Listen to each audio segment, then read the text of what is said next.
This is the Other 23 Hours podcast. We're here to bring awareness to and reduce the stigma of addiction through an open dialogue about recovery.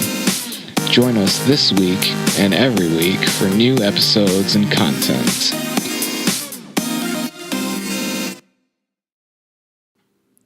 In the other 23 hours of today, we're talking about relationships in recovery. The good, the bad, and the ugly.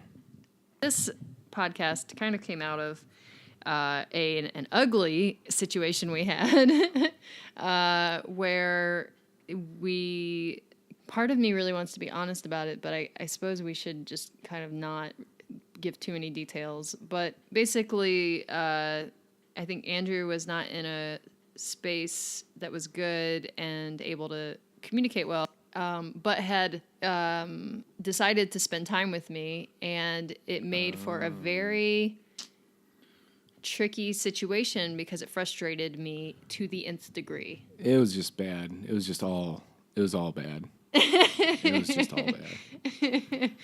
So I was really, really mad. And this came on the footing of another kind of tricky situation. Right, yeah. So what I wanted to talk about tonight was how we kind of are able to bounce back from that, because I think we all have experienced challenging situations with loved ones, especially from the perspective of now I actually do acknowledge myself as an addict, but I don't know that other people would necessarily. Based on some criteria, but it's different from maybe a substance abuse disorder ? Well, I think that I have abused certain substances, but not in a way that is like maybe like as chronic as other people have or something. Sure, maybe it doesn't meet the DSM criteria. Maybe not the DSM, but it definitely meets the criteria for any of the 12-step programs. But well, I mean, honestly, as long as an action or behavior is causing trouble in your life, I mean, that's enough. If you want to do something different, do it. I mean, you can call yourself whatever you want. Call yourself an addict or don't, even if you are in recovery and technically. I mean, this is for another thing, but I take issue with the whole idea of labeling and powerlessness. Anyways, that's a whole nother. And we'll get into that in another podcast. Yeah. So, so I guess what I want to say is that I have been on, I feel like, kind of both sides, where before I was in recovery, I just said that I was the loved one of an addict, and and I tried doing Al-Anon and whatnot. I think that we have the unique perspective of having kind of the addict perspective and the non-addict, quote, non-addict perspective. I want to bring this forward.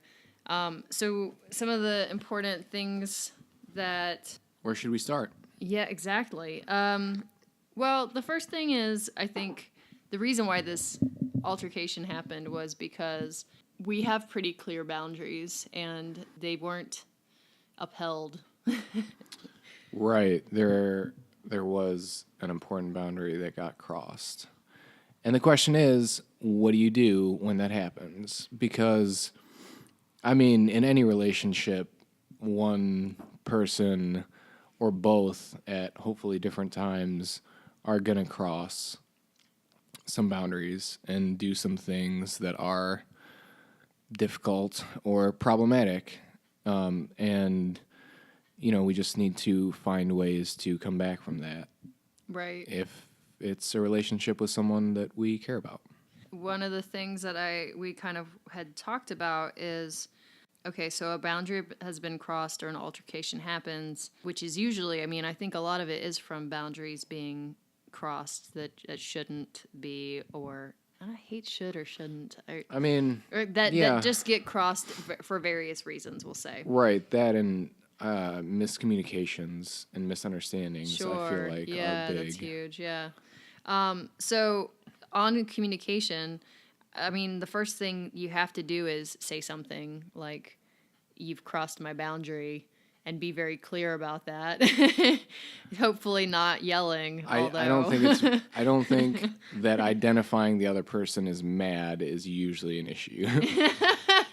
But maybe. But even if you're mad, saying what you're mad about is very important. Like, you've pointed out to me multiple times how much it helps for me to explain why I'm upset, or Yeah. even how it affects me. Right. Yeah. What did I do, or what is going on that is upsetting? Right. And that's important communication. I think the other communication piece is this ability to listen to the other person and try to step into their understanding, or gain their perspective. Perspective, yeah. What how do you feel like you use that? Well, there have definitely been times with you where we have been arguing, and it's back and forth, kind of like we're not making any headway, things aren't going anywhere, and this happens outside of romantic relationships too. But things aren't going anywhere, and at a certain point, it just clicks for me personally, and it's like, okay, this isn't working.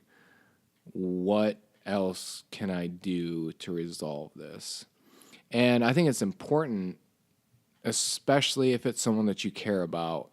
I mean, it's good to practice with everyone, but especially if it's someone that you care about. There's a moment where resignation kicks in, and it's like, fuck this. It's not even worth fixing. And then you get to judging and labeling, like guy or girl is an idiot. This is unhealthy. I can't do this anymore. I have an issue with healthy, that idea. But I mean, I think it's good to acknowledge what feels bad. That's Yeah. important. Yeah, absolutely. And that things that feel bad can be unhealthy. Potentially a sign that what is going on or your dynamic is unhealthy. Yeah. Absolutely. So either way, I mean, this can come from either person, but that perspective has to be reached. Like, okay, this isn't working. What else can be done? Perspective of the other person, and be like, okay, why are they saying, like, first of all, what are they saying? Why are they saying they're upset? What they're upset about, X, what can be done to fix it or acknowledge it? And again, it's important to acknowledge, like, okay, I want to validate that what you're feeling is legitimate, and that I am hearing what you're saying, and I'm listening to what you're saying, and like what you're saying is important to me. Yeah, I think that's a really big part. Like, from my side, especially because in certain situations when you might be dealing with someone who's in active addiction, or you might be dealing with someone who just has their head stuck in the sand about something, it's hard to feel like they're listening to you and that they care about your challenges with them, and your challenges in life because of things related to them, maybe, or even just your own challenges based on who you are. Sure. So I think that's a really huge piece is, validating their perspective, and continuing to listen and take in the information. Yeah, and something that is equally important is being able to convey why you, like, your own point too, in a way that is, assertive, as opposed to, putting blame on someone, or just explaining, like, okay, this is how I feel, this is what caused it, this is why I feel this way, and this is how I would like to resolve it. How would you like to resolve it? And then kind of going from there. Something that not everyone probably employs that we do, and it seems to work very well for us, is humor. Yeah. Humor is a great tension diffuser. Yeah, absolutely. Okay, but how do we do it? How do you do it? How do I do it? Spontaneously, through magic. No, that's a tough question to answer because I feel like a lot of my humor in particular is very situational. So, if I can draw, it's a lot easier with someone that I know, that I have some shared experiences with, that we're humorous between us. Right. You know what I mean? So if I can bring something back to like, oh, yeah, when we saw that clown in the park who was running around scaring the kids, ha ha ha, wasn't that hilarious? Yeah. But also terrifying, but hilarious. Then it's like, oh, all right, it doesn't take away from the fact that one person is upset or both people are upset. But I think it allows kind of like a pause, and that pause is very important. Yeah, actually, what I want to say here is that it's really important because some people do try to be funny, but they try to be funny about what they're talking about. And I think actually the way that we do it is we're not really we not really are making jokes about the things that we're talking about. No, definitely not. Not in the heat of the moment. Reference something outside the situation to diffuse it. Yeah. Yeah, I mean, if you are trying to make jokes about what the other person is saying, that is a great way not to diffuse it, but to actually escalate the situation. Yeah. And that's the opposite of what you want to do, for the most part. I was also thinking that you can use frustration to drive humor. So that's what I do a lot. So I'm incredibly frustrated, and I'm almost at a point where I'm laughing that I'm so frustrated. So I can use that to propel us into a humorous side side conversation or something. Yeah. I almost with you, I almost see it like kind of like a caricature or like, you're making a cartoon version of yourself almost. Right, yeah, that might be the case. Yeah. Not to be like derogatory about it or anything. Right. So the last thing that I wrote down, and I didn't even discuss it with you, but I wrote it down on our list, is time. Because, for instance, we were trying to have a conversation while angry and while in these very particular heated circumstances, and I think we both recognized that we really couldn't have the conversation we needed to have in that moment. Yeah, I think that goes back to that perspective. It's like I literally, and sometimes this happens, and that's totally okay. There are going to be times where in the heat of the moment, it is very difficult to be able to clearly express, this is what's going on with me. I mean, I'm just going to speak out of my own experience that I sometimes pretty much always need time to process information. And even when it comes to my own feelings, be able to clearly express, okay, this is how I feel, this is why I feel this way, and to reach a resolution, this is how we can move forward or, quote unquote, fix this.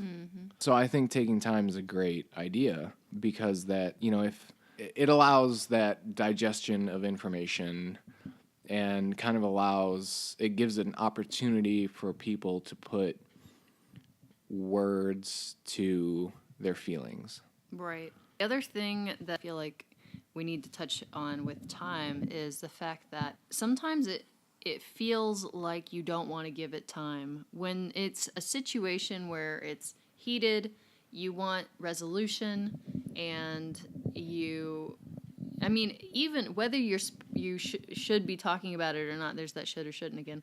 But, when I say that, what I'm talking about is if someone's tired or hungry or altered or, has work that they're doing, they're focused on something else, whatever it is, that may not be the time to talk about things, but you may really want to. Right. It can be it can feel really important to resolve this situation right now. Right. Which I think kind of ties in with another issue that comes along with substance abuse and immediate gratification. But I think this is a different issue because this is more like I need to get this off my chest and we need to fix this. Otherwise, I feel like I'm going to explode. Right. Well, what I want to address that very feeling, in fact, is that it feels like a hunger, like you have to have it.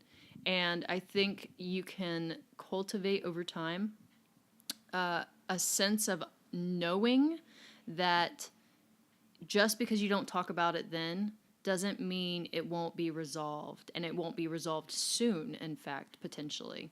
But sometimes you have to give a moment of that digestion for the other person, or you have to give a moment to let certain energy dissipate or pass.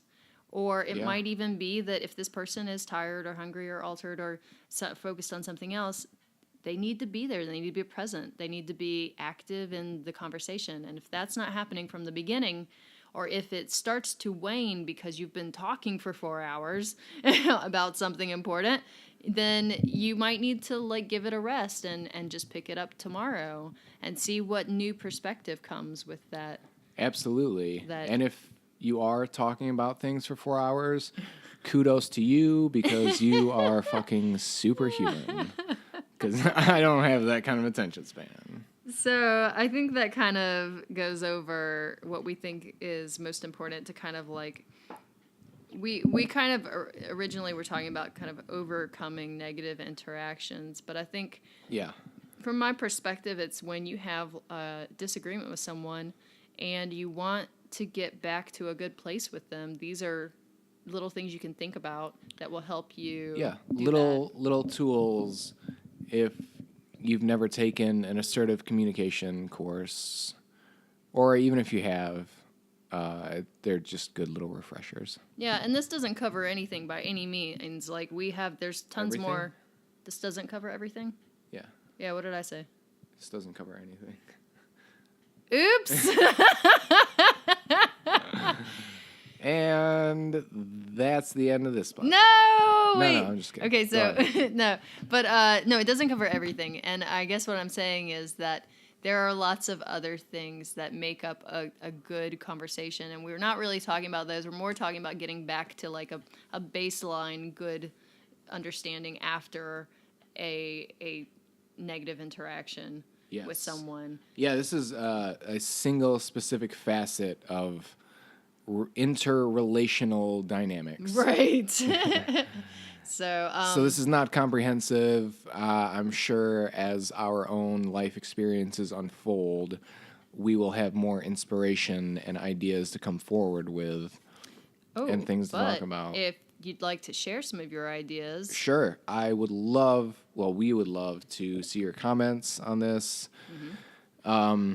If there was anything that you agree with or disagree with, or you want to share your experiences, if you are a human being, addict or not, you are in interpersonal relationships because that's how this life works.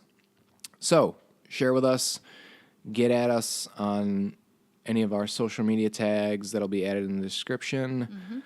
We'd love to hear from you and let us know what you think and what you want to hear about that you haven't heard about yet. All right. All right. Thanks. Thanks, guys.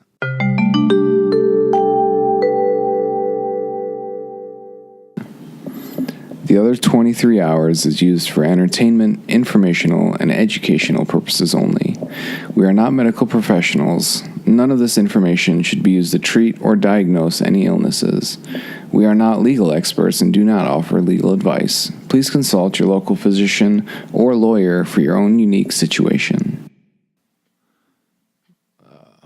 Despondent is not the word I'm looking for.